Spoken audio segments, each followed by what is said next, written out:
Hey Booktube, it's Samantha, and today's category is another one of those classic monsters, and that is vampires.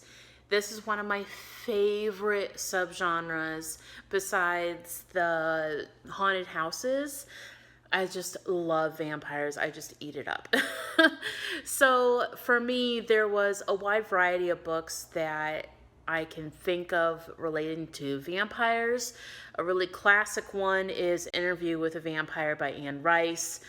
But I didn't pick that book for this one. I know I just mentioned it, but it's part of a series, and I found that I just really liked the first one as a standalone. And the book that I really just want to highlight is Salem's Lot by Stephen King.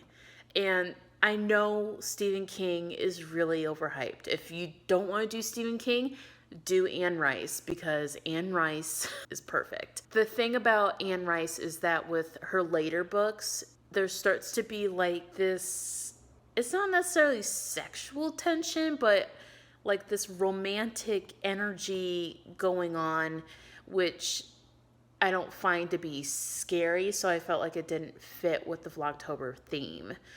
But Interview with the Vampire is definitely a good pick. The reason why I picked Salem's Lot, though, was because this book has left such a memorable impression in my mind over the years.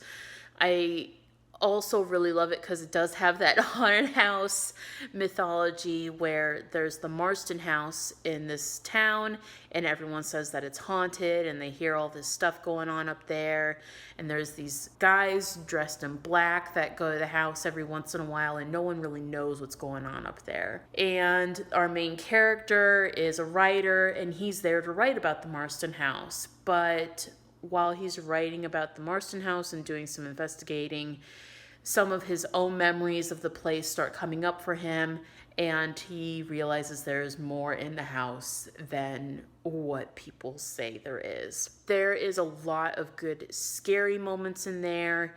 There's some relationship building being done and exploring our own personal nightmares when we're kids and coming to terms with that as adults, kind of like with It, but not entirely.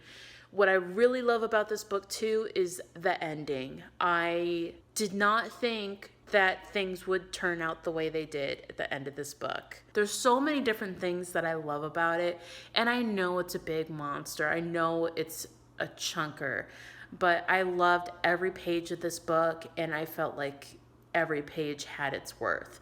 So if you have time to invest in it, I definitely recommend Salem's Lot.